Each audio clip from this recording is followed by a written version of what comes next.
percaya diri dan memikat? Parfum Kamuni adalah jawabannya. Remut yang tahan lama dan elegan akan membuat Anda menjadi pusat perhatian.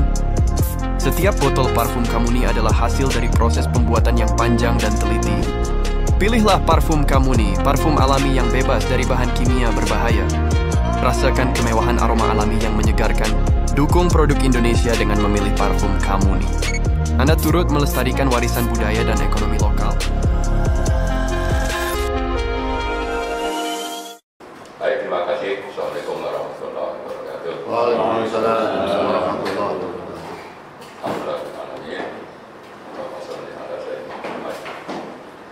Sedikit mungkin saya sampaikan latar belakang kita sampai pada hari ini bisa menyelenggarakan acara yang kami sebut sebagai penyampaian aspirasi. Sebetulnya ini diawali dari telepon dari Kiai Muhyiddin. Beliau pernah mendapatkan semacam usul lah ya dari Ormas Islam, dari MUI dan sebagainya untuk bertemu dengan teman-teman aktivis yang sudah beberapa waktu sebelumnya mengadvokasi masalah PIK 2. Lalu saya pikir, dan saya sempat juga mendiskusikan ini dengan Ustadz Abu. Beliau waktu itu kita berharap cuma bisa supaya bisa beliau terima sebagai anggota DPD dari Banten. Tapi beliau bilang sebaiknya ini sekalian saja dengan anggota DPD lain yang dari Banten ya, jadi yang provinsi itu kan 4 orang. Lalu dilakukan semacam dukungan administrasi, koordinasi, lalu disepakatilah bahwa pertemuan itu ada dilangsungkan di sini pada hari ini ya. Alhamdulillah. Nah, kemudian dari kami sendiri sebetulnya kami berasal dari kita sebut sebagai petisi 100 ya, itu sudah mungkin lebih dari 1,5 tahun kita bentuk itu, tujuannya juga untuk kepentingan negara dan rakyat lah, mengadvokasi hal-hal yang memang bermasalah ya. Salah satunya itu kita pertama kali dulu membacakan petisi 100 tuntutan pemaksulan Presiden Jokowi, itu bulan Juli 2023, jadi sudah cukup lama. Tapi setelah itu sebenarnya kita mengadvokasi berbagai masalah termasuk PIK 2 ini. Tapi bersama kami juga itu yang sangat memahami adalah Pak Said Didu. Beliau itu mantan Sekjen Kementerian BUMN. Lalu ada dari Sapa Islam, ada dari Mbak Ida ya. Kalau tadi saya diminta untuk memperkenalkan, jadi dari petisi 100 itu misalnya Pak Majen Purnawirawan Sunarko, Pak Mursalin dari KISDI, Pak Ismet dari Sapa Islam, Mbak Ida dari ARM, kemudian nanti menyusul Pak Said Didu. Tadi beliau nelpon saya bahwa dia mendapat info akan ada demo. Jadi saya datangnya belakangan saja. Barusan telepon, ada nggak? Nggak ada ya. Oke, saya jalan nih. Jadi nanti insya Allah akan nyusul. Kemudian ada teman-teman lain sebetulnya yang waktu itu sudah konfirmasi untuk ikut tapi berhalangan. Tapi bersama dengan itu Pak Muhyiddin juga menyampaikan akan ada yang hadir dari MUI. Tadi saya telepon Pak Ketua, beliau katanya sedang di luar kota, jadi akan mengutus perwakilan. Saya nggak tahu siapa, jadi mohon maaf nanti bisa memperkenalkan diri. Kemudian juga saya sempat bicara dengan Rektor UIN, tapi kelihatannya juga belum hadir. Nah, yang lain saya kira silakan saja dari bapak-bapak kalau memang ingin menyampaikan atau nanti dalam perjalanan diskusi kita bisa menyampaikan aspirasi. Lalu ada teman-teman dari YouTuber yang dengan ini nanti acara kita rekam dan bisa kita sebarluaskan, yang tujuannya itu ya apalagi kalau bukan untuk bagaimana yang kita perjuangkan ini minimal bisa dipahami masyarakat, jadi dalam rangka membentuk opini. Tapi setelah itu tentunya kan tidak hanya berhenti di situ. Harapannya memang kalau ini ada masalah besar dan kami menganggap ini sangat besar, maka ini harus dikoreksi. Salah satu yang selama ini kami tuntut adalah supaya proyek PIK 2 sebagai PSN ya, proyek strategis nasional itu dibatalkan karena memang banyak manfaat status itu bagi pengembang untuk mendapatkan keuntungan, tapi juga untuk mendapat dukungan kekuasaan, bisa memanfaatkan jasa-jasa TNI, Polri dan aparat lain, tapi digunakan untuk justru menindas rakyat. Itu yang kami alami. Dan saya kira ini Pak Said Didu cukup banyak informasinya. Bahkan beliau sudah digugat dan diancam-ancam. Nah, kemudian berikutnya saya sedikit sampaikan bahwa sekitar sebulan yang lalu ya, kita sempat datang ke wilayah sekitar ke lokasi ya. Itu menyusuri dari satu lokasi, menyusuri sungai Cisadane itu sampai ke Muara. Jadi sekitar 1 jam perjalanan.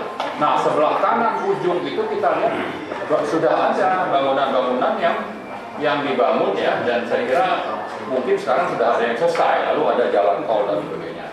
Nah, sebetulnya tujuan utama kita adalah kalau dari sisi DPD memang ada tugas yang sifatnya itu menampung aspirasi masyarakat. Nah, tapi sebetulnya setelah itu kita berharap isu ini dibahas di komite yang relevan, lalu dari komite di DPD itu, misalnya saya lupa berapa, 2 ya Pak? Komite 2.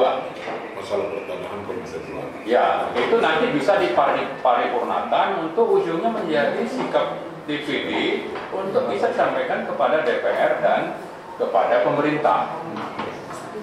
Nah, itulah saya kira latar belakangnya, dan saya mungkin ada menyiapkan makalah secara ringkas. Sebetulnya isinya itu adalah sedikit latar belakang proyek,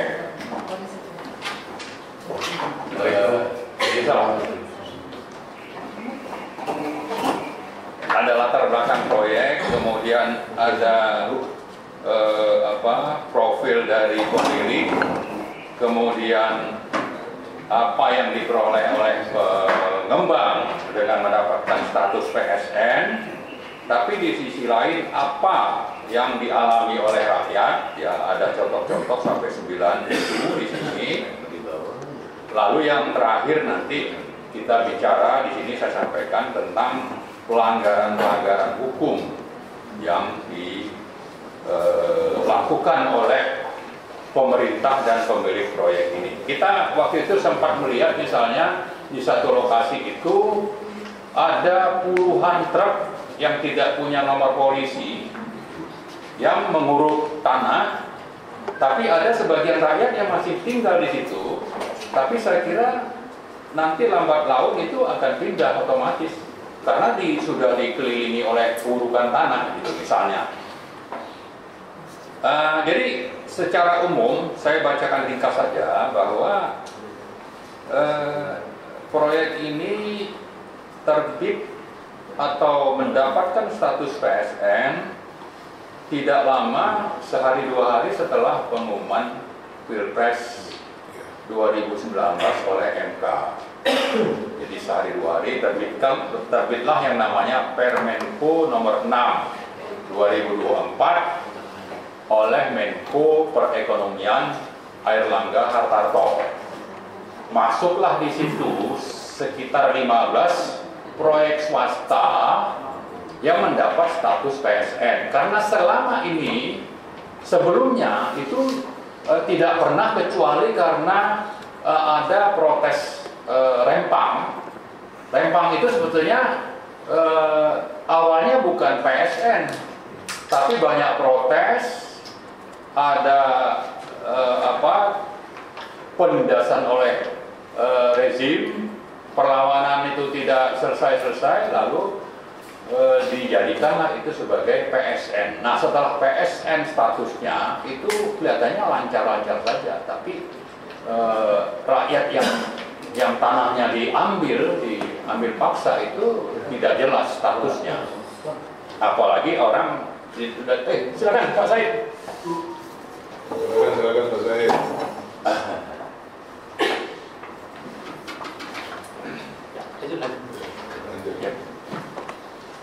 Nah, jadi setelah Permen Kota diterbit, dapatlah si PIK 2 ini status sebagai PSN, yang itu ada PST, lalu ada Surabaya Front City dan sebagainya.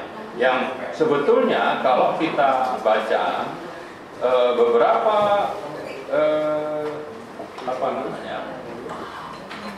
manfaat yang diperoleh ya, atau status ini menjadi satu kenikmatan bagi konglomerat, itu misalnya mendapatkan kemudahan perizinan, lalu mendapatkan kemudahan pembiayaan, lalu bisa juga mendapatkan jaminan pemerintah jadi ada masalah itu. Lalu keempat, ada fasilitas program anggaran misalnya, mungkin ini tidak termasuk, tapi ini kemewahan yang diperoleh. Kelima, ini mendapat fasilitas kemudahan penyelesaian masalah hukum. Jadi kalau ada masalah hukum ini rasanya akan aman-aman saja gitu. Nah, lalu juga dapat tax holiday. Ini 6 hal yang kita anggap sebagai fasilitas kemudahan yang didapatkan oleh proyek swasta yang mendapat status sebagai PSN. Nah, kita juga bisa melihat bagaimana keuntungan dari si PANI ya. Jadi ini nama kodenya di bursa. Perusahaan itu punya Agung Sedayu dan Antoni Salim. Itu dalam setahun bisa naik keuntungannya sekitar 273%. Karena dapat status tadi. Sekarang harganya juga semakin meningkat, dan dengan misalnya ada program 3 juta rumah yang sudah dicanangkan oleh pemerintahan yang sekarang ini, dan Menperanya itu justru punya kesempatan untuk publikasi bersama dengan Aguan ya. Aguan kan orang kenal sebagai pemilik PIK 2 ini, itu saya yakin harga akan semakin meningkat. Tapi intinya sebetulnya adalah bahwa dengan status sebagai PSN banyak hal yang dinikmati oleh pengembang. Tapi di sisi lain justru kenikmatan pengembang ini menjadi derita bagi rakyat, karena status ini dipakai oleh pengembang dan di backup oleh aparat TNI, Polri dan sebagainya untuk bagaimana misalnya ini ada sekitar 9 contoh. Tadi kita juga sudah bahas soal harga itu biasa di atas 200.000 per meter itu bisa turun atau dipaksa dijual untuk sekitar 40 atau 50.000 meter, ribu saja per meter misalnya. Lalu ada, saya kira nanti Pak Saidiru akan menjelaskan pengalaman beliau, tapi intinya dengan status PSN ada yang dapat kenikmatan, tapi rakyat justru menjadi menderita kayak zaman penjajah. Nah, lalu yang berikutnya saya sampaikan beberapa pelanggaran, ya, pelanggaran hukumnya itu antara lain adalah ini tidak adil, berarti ini kan bertentangan dengan Pancasila, sila 1, 2 dan berapa gitu ya. Kemudian karena ini syarat KKN, maka melanggar TAP MPR nomor 11, melanggar pasal 22 Undang-Undang nomor 28 tahun 99 tentang pemerintahan yang bersih dan bebas KKN, lalu juga ini status PSN ini melanggar misalnya pasal 20 Undang-Undang Dasar 45 dan Undang-Undang P3 nomor 12 tahun 2011, terutama dalam pembentukan aturan yang tidak mengikuti perintah Undang-Undang P3 itu, tiba-tiba turun tanpa ada pembahasan. Dan kalau awalnya itu sebagai PP, belakangan cukup hanya sebagai Permenku. Lalu yang keempat, juga PIK ini melanggar Perpres 58 2017 karena tidak sesuai dengan EPJM dan sebagainya, melanggar Renstra dan melanggar ETW. Nah, yang terakhir ini menyangkut masalah HAM, jadi hak untuk hidup, hak untuk misalnya mendapatkan mata pencaharian. Kalau biasanya bertani lahannya digusur, punya sawah digusur, atau punya tambak digusur, ini hak untuk hidupnya itu dilanggar. Nah, kalau kita bicara misalnya di dalam Undang-Undang Dasar itu ada 10 ya aspek yang diatur terkait dengan HAM, dari 10 itu 6-nya itu dilanggar. Oleh siapa ya? Oleh penyelenggara negara, dan itu bekerja sama dengan rezim yang berkuasa. Nah, saya kira itu yang saya sampaikan dalam makalah yang nanti akan ditambahkan oleh bapak-bapak yang lain, terutama Pak Said Didu yang justru jauh mendahului kita. Kita datangnya itu, saya datang ke PIK itu mungkin baru 1,5 bulan yang lalu. Kalau beliau mungkin sejak bulan April itu sudah mulai. Dan kalau soal diancam, beliau sudah diancam berkali-kali. Sambil juga ada semacam bujukan, membujuk Pak Said untuk berhenti, tapi nanti lahan beliau yang ada di sekitar PIK itu bisa dibayar lebih mahal, harga khusus gitu ya Pak Said ya. Nanti boleh bisa cerita gitu. Nah, terakhir sekali saya ingin mengusulkan, karena intimidasi dari aparat itu, rakyat itu juga banyak yang takut. Salah satu yang saya kira sangat relevan dilakukan oleh DPD adalah membentuk semacam posko pengaduan di sini. Siapa saja dicatat ngadu apa masalahnya, dikompilasi oleh DPD untuk nanti dibawa ke komite relevan, komite 2 di DPD, lalu diparipurnakan, lalu nanti itu bisa menjadi dasar agar DPD itu menuntut PSN-nya si PIK 2 ini dibatalkan. Itu salah satu ya, mungkin yang lain-lain. Nah, tapi sebelum nanti teman-teman lain, saya persilakan Pak Said Didu dulu untuk menyampaikan. Silakan Pak. Monggo, langsung Pak Said. Atau mau di sini Pak Said? Itu kan bisa bisa. Ada kameranya aja. Kalau dari sini, tadi dari sini kameranya sudah ke sini. Oke. Saya mengucapkan terima kasih sebesar-besarnya karena sudah ada lembaga formal yang pertama kali mendengarkan tentang kasus PSN PIK 2, yaitu DPD. Saya sudah merasa kehilangan harapan sama sekali karena semua lembaga formal itu menganggap saya itu musuh, apalagi partai-partai. Partai itu sebagian besar memang sudah di tanda kutip, nggak usah tanda kutip lah, dicukomi oleh mereka. Jadi saya kehilangan harapan. Nah, hari ini saya merasa ada angin segar bahwa ada lembaga formal yang mau mendengarkan persoalan rakyat, bukan persoalan kecil. Saya sudah 6 bulan persis hampir tiap hari ke sana dengan ancaman macam-macam. Saya pernah dari begini Pak, sebelum saya itu semua wilayah yang diklaim sebagai PSN PIK 2 yang diklaim sudah dapat izin lokasi, yang faktanya kita tidak pernah tahu yang mana batasnya. Tidak pernah tahu. PSN itu batasnya mana sih? Nggak ada yang tahu. Yang dapat izin lokasi batasnya mana? Nggak ada yang tahu. Nah, saya pikir DPD punya hak meminta mana batas PSN PIK 2? Karena saya pernah mendengar pengacara hari saya bilang hanya 1.700 hektar. Tapi kalau dibaca rencana sekarang, itu kan direncanakan tahun 2024 sampai 2060, itu sampai berapa? Jadi jangan sampai kita hidup semua di sini, masih kita hidup nanti udah hilang semua, udah diambil oleh mereka semua. Nah, saya pernah datang ke salah satu desa di sana, Pak. Langsung diusir oleh aparat dan menyatakan, Bapak keluar dari sini, Bapak jangan masuk wilayah kami. Wilayah kamu mana? Jadi semua wilayah itu sudah dianggap wilayahnya dia. Itulah saya selalu katakan, tidak ada pemerintah di wilayah yang dinyatakan milik mereka.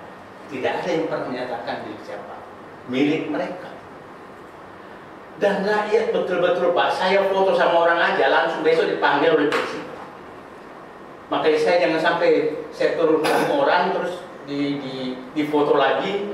Saya tadi kasih tahu Pak Marwan, Pak, jangan sampai ada rakyat di sana nanti di foto sama saya dipanggil lagi sama polisi. Kasihan rakyatnya. Kasihan rakyatnya. Dan berpuluh-puluh rakyat sudah mengalami seperti itu. Jadi saya kalau datang tuh menghindar supaya jangan ketemu siapa-siapa. Karena kalau ketemu pasti kena. Sementara hati saya nggak bisa terima. Oke, saya maju secara terstruktur, Pak. Apa sih masalah ini yang terjadi? PIK 2 itu sambungan dari PIK 1. PIK 1 tidak tahu masalahnya. Nah, PIK 2 ini kan dipimpin oleh Agung Sedayu, Aguan dan kawan-kawan. Sekarang awalnya yang ya saya kan dilaporkan, yang lucu di Banten ini kita membela rakyat, kita dilaporkan oleh apa? Kan aneh. Yang melaporkan saya kan ketua Abdes, masa bantu rakyatnya saya yang dilaporkan, gimana Pak? Saya orang Sulawesi benar kaget, kok orang Banten kayak begini sih? Gitu Pak. Ya, tapi hari ini saya terima kasih Pak. Siap. Saya nggak tahu Pak, habis ini saya diapain lagi? Aman. Saya tadi ke Marwan, turun cek karena saya dari kemarin saya dapat info akan ada demo karena saya dulu mau datang. Jadi kalau ada saya nggak datang. Saya yang lawan, tenang aja. Nah, PSN PIK 2 itu awalnya sebenarnya PIK 2 itu hanya namanya Pantai Indah Kosambi. Bukan PIK Indah Kapuk. bukan Pantai Indah Kapuk. Pantai Indah Kosambi. Nah, makanya hanya Kecamatan Kosambi.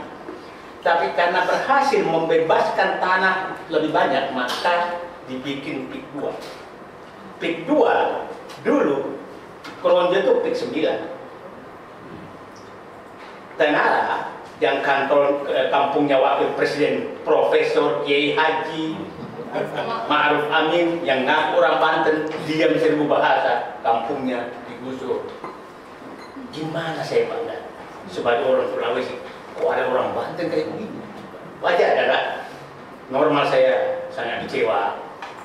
Nah, masuklah karena keluar nama PSN PIK 2, maka dianggap semua sampai rencana tahun 60 tahun ke 2060 itu sampai merak itu namanya PSN PIK 2. Jadi saya hanya berharap Bapak yang punya kewenangan meminta berikan kami keputusan pemerintah batasan PIK 2 itu yang mana. Yang kedua, Bapak punya hak meminta batasan izin lokasi yang diberikan oleh Pemda Kabupaten Tangerang itu yang mana, supaya clear. Ya kan Pak? Nah, dari situlah kita tahu mana batasnya.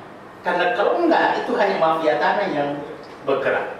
Bapak bisa bayangkan, waktu belum keluar PSN, itu pembebasan lahan di sekitar Teluk, saya hafal betul tuh, Teluk Naga sama Kosambi itu masih harga 290.000 per meter dan masih ada negosiasi. Setelah PSN PIK 2, sebelum PSN PIK 2 keluar, yang Bapak bisa tuntut apa alasannya Bupati Pemda Tangerang, Kabupaten Tangerang menurunkan NJOP. Saya tanya saya punya NJOP namanya, ada yang baru. Kenapa ada turun di NJOP? Nah, NJOP diturunkan itu tujuannya agar tanah-tanah yang tanah-tanah yang sudah dibebaskan oleh pengembang tapi belum laku, pajaknya turunkan. Yang kedua, itu dipakai untuk menekan rakyat agar harganya seakan-akan di atas NJOP. Itulah penasihat hukum yang menyatakan kami beli di atas NJOP. Nah, padahal NJOP sudah diturunkan antara 150.000 100.000 turun ke 48.000 sama semua. Jadi itu menurut saya hak DPD menanyakan ke Pemda Kabupaten Tangerang karena itu jelas merugikan negara, merugikan rakyat, penurunan NJOP itu, dan itu bukti hukumnya ada. Kalau perlu dia masukkan penjara yang melakukan itu. Kita nggak bisa membiarkan kegiatan ini biadab, gitu loh. Nah, jangan karena dia dari partai besar kita harus takut. Saya Pak, ditanya orang, kenapa kau berjuang? Bapakku perintis kemerdekaan, kalaupun aku mati, matilah. Walaupun bukan kampung. Tapi saya melihat pendaratan, ya saya mengharap bapak-bapak, udahlah. Makanya saya menghimbau Presiden Prabowo yang menyatakan, saya mau mati membela kebenaran, keadilan dan kebenaran, maka saya ngajak dia mati di PSN PIK 2. Kita mati. Karena Bapak bisa bayangkan, Pak, tadi malam saya dapat 2 orang meninggal lagi ketabrak truk. Saya bilang, kenapa nggak teriak? Kami teriak pasti dipanggil apa? Ya. Ini nggak lagi negara di Banten ini. Nggak usah bapak-bapak, saya ceritakan saja. Mobil anak saya ditabrak oleh mobil mereka. Yang datang ke rumah saya itu aparat, bukan mereka. Dan menekan saya. Saking nggak adanya lagi negara. Jadi saya menyatakan negara di Banten sudah nggak ada, pemerintah sudah nggak ada. Mereka yang kuasai. Nah, apa yang terjadi? Setelah, kan begini, lokasi tidak jelas, ya Pak ya, diakui semua yang ingin dibeli adalah haknya dia. Nah, yang ketiga Bapak harus nuntut, kenapa mesti ada instruksi bahwa tidak ada boleh jual beli kalau kecuali ke PIK 2. Kepala desa, camat, semua notaris diinstruksikan nggak boleh ada jual beli. Akhirnya, apa yang terjadi? Rakyat diintimidasi.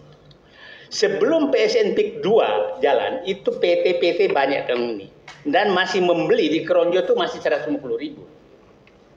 Setelah PSN PIK 2, maka kau harus menjual 50.000. Kalau enggak, maka... Nah sekarang bapak-bapak umur kita udah nggak panjang lagi. Apakah kita diam melihat ini? Itu saya menggugah, saya 6 bulan sampai tiap hari ke sana. Nah, sekarang bagaimana cara mereka memaksa rakyat? Rakyat sudah nggak, bayangkan ditabrak mobilnya pun udah nggak berani mengadukan. Meninggal pun nggak berani. Saya kan WA, kenapa ibu bapak keluarganya nggak terakhir? Pak, kami akan dipanggil lagi kalau kita teriak, udahlah kita makamkan aja. Kayak begitu. Nah, apa kita nggak nangis Bu kalau begini? Jadi saya setuju sekali. Kalau perlu Pak, pos pengaduan DPD itu di sana Pak, jangan di sini, kejauhan. Gitu loh. Di tingkat kecamatan itu satu kecamatan, satu kecamatan. Masa sih Bu, hidup ini belum tentu kita masih hidup besok. Siapa tahu kita husnul khotimah baru buka posko terus udah meninggal kan udah niat terakhir. Ya. Nah, jadi yang terjadi sekarang Pak ya, rakyat kenapa menjual tanahnya?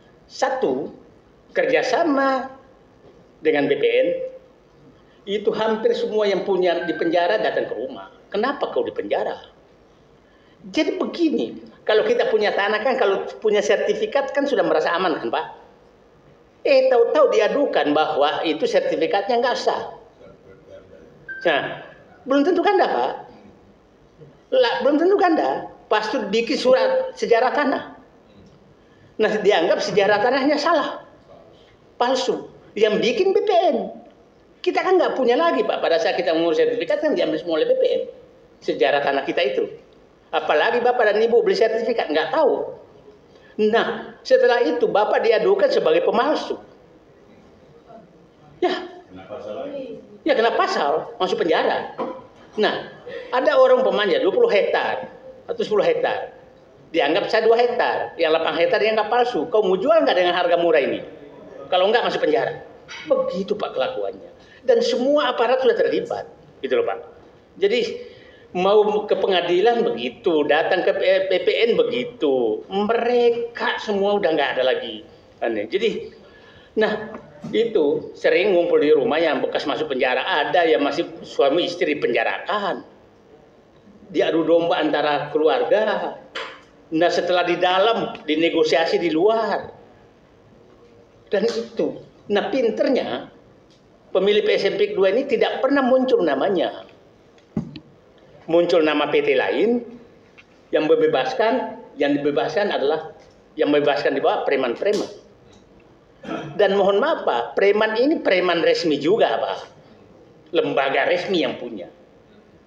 Bukan dulu preman ini, sekarang Pak mohon maaf aja, premannya tuh perpanjang yang berseragam. Gila nggak negara ini Pak. Nah sekarang kalau nggak mau, jadi kalau Anda punya tanah, maka pasti dipancing berapa tanahnya. Setelah itu diakui. Nah lucunya, ada yang cerita ke saya, datang ke sana, dipancing, terus hanya 10-20% diakui, sisanya nggak diakui. Setelah itu dipanggil ke kantor polisi, transaksi di kantor polisi, lucu, kantor polisi sempat tempat negosiasi harga. Nah setelah itu disepakati, selesai, besoknya aparat itu datang juga meminta bagian lagi. Ini negara apa ini? Oknum. Gimana? Tapi kan oknum kalau banyak kan bukan oknum namanya. Nah, yang bertahan, kalau umpamanya bertahan, maka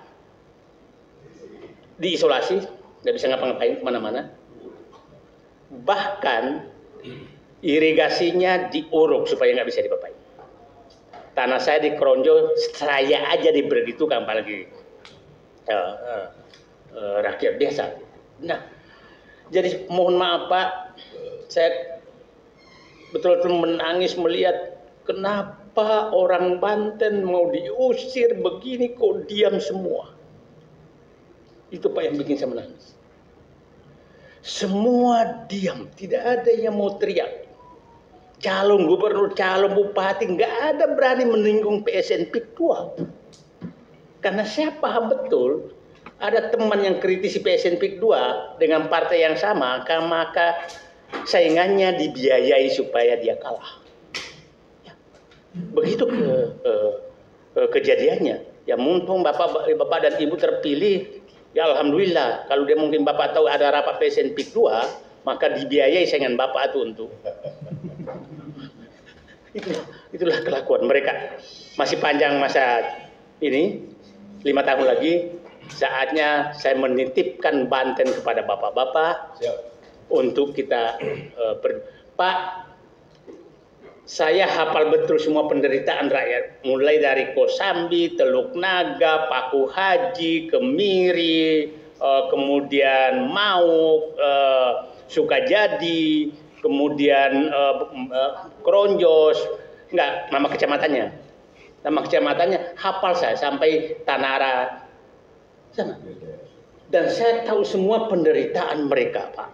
Cobalah sekali, kalau turun Pak jangan foto sama saya Pak. Bayangkan Pak, saya dikejar-kejar aparat, disuruh keluar, ini wilayah kami. Gila Pak, gila, ini dianggap wilayahnya mereka gitu. Nah jadi saya hanya menitip DPD supaya gak ini. Satu, mohon dengan kekuatan formal Bapak meminta batasan PSN-PIK 2 itu apa. Tentang PSN-nya kami yang berjuang. Ya Pak ya. Batasan izin lokasi yang diberikan oleh Pemda itu di mana. Nah, kalau sudah dapat itu, maka kita tempel semua di daerah itu bahwa Anda di luar PSN. Lawan. Itulah Pak. Karena kalau kami minta, nggak bisa dapat. Dan lucunya, PSN ini kan yang tertutup hanya PSN-PIK 2. Yang lain terbuka. PSN terbuka batasnya, kecamatan ini ada batasnya. PSN-PIK 2 nggak bisa kita buka. Mana batasnya? Tapi saya pikir dengan kekuatan formal DPD, mungkin hari ini bikin surat kepada Menko Perekonomian, kepada ini, memberikan batasan PIK 2 di mana. Yang kedua, meminta batasan izin lokasi yang dikeluarkan oleh Pemda Kabupaten Tangerang yang mana saja. Nah, nanti kita lihat di situ lubang hukumnya. Kenapa dikasih? Apa alasannya dikasih? Tanpa perundingan dengan apa namanya? Dengan masyarakat. RUTR-nya gimana? RUTR-nya. Di situ kita mau masuk apa namanya? Hal-hal itu. Ibu bisa bayangkan, Mbak, ketemu anak kecil di sana. Dan itu gampang sekali dirayu rakyat di sana. Rayuan sekarang itu adalah sepeda listrik. Kalau Bapak datang kampung sana, sepeda listrik banyak sekali. Karena itu rayuan mereka kepada anak-anaknya supaya anak Bapak menggoda bapaknya untuk pindah. Bapak turun ke sana, sepeda listrik yang paling banyak. Kok bebas? Saya tanya kenapa? Ya itu Pak, kita dikasih. Yang ngasih adalah aparat desa. Bukan siapa-siapa. Bapak bisa bayangkan, bagi gambaran saja. Data satu lagi Pak. Bapak meminta kemana aset negara yang diambil. Aset negara ada 4 di sana Pak. Yang diambil kita nggak tahu. 1, hutan mangrove itu 1.400 hektar. 2, sungai dan bantaran sungai. Itu kan aset negara Pak. Perhitungan saya sungai dan bantaran sungai, kira-kira 10 sungai yang lebar-lebar itu, yang 20-an meter, itu 10 sungai panjang 10 km, maka itu ada 1.000 hektar perhitungan saya. Yang diambil alih oleh mereka, ada nggak ganti ruginya? DPD berhak meminta itu ke daerah, ada nggak ganti ruginya ini? Yang ketiga, jalan-jalan kampung, jalan desa, jalan provinsi, jalan negara, kan hilang semua tuh, diambil semua mereka. Itu juga menurut saya 1.000 hektaran tuh, jalan itu. Ganti ruginya mana? Ya kan? Yang ketiga irigasi Pak, irigasi sungai, irigasi sawah, irigasi tambak itu kan milik negara Pak, milik daerah. Kok hilang aja tanpa ganti rugi? Yang keempat adalah tanah timbul. Tanah timbul di sana tuh banyak sekali yang diambil juga oleh mereka, hilang begitu saja. Yang kelima adalah pantai, itu juga diambil. Perhitungan saya Pak, mohon maaf Pak Bu Ade, Pak Habib Ali, Pak Abu Smedi, perhitungan saya tidak kurang dari 12.000 hektar lahan milik negara diakuisisi oleh PSN PIK 2 tanpa kejelasan ganti rugi. Kita kalau mau membangun di suatu tempat, kalau ada irigasi, ya kan Pak, irigasi kena, maka kita harus ganti dulu ke Kementerian PU kan. Baru boleh irigasinya ditimbun. Nah, kalau jalan kan sesuai, kalau jalan kabupaten ke bupati, nah tanya itu ganti ruginya kemana? Itu saya yakin nggak ada. Jadi tadi saya nitip Pak luas, apa namanya tadi luasan menurut batasan PSN itu tadi ganti rugi terhadap aset negara. Yang terakhir, apa yang bisa kita lakukan supaya ini selesai? Kalau ini tetap dinyatakan PSN, kalau ini proyek negara, maka seharusnya dibentuk panitia penaksir harga, bukan penekanan seperti ini.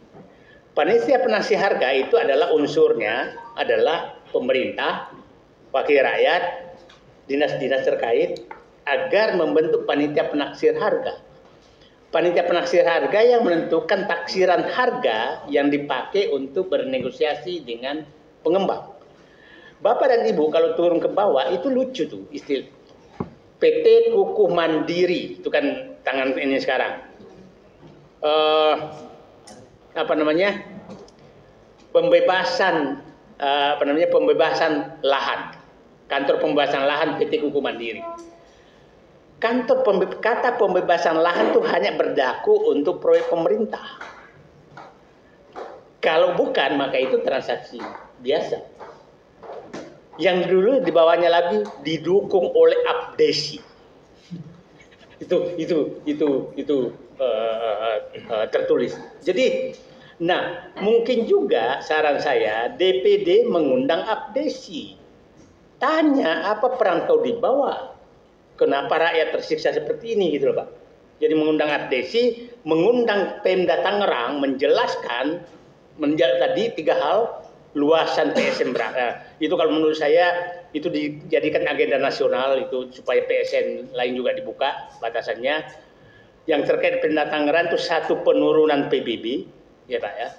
Kedua, tadi aset negara yang hilang Pak ya. Yang ketiga batasan izin lokasi dan proses izin lokasi ini terjadi seperti apa. Saya ulangi, saya dikejar terus bahwa seakan-akan saya anti pembangunan Pantai Utara Tangerang. Yang saya lawan adalah kesewenang-wenangan yang dibungkus dengan pembangunan.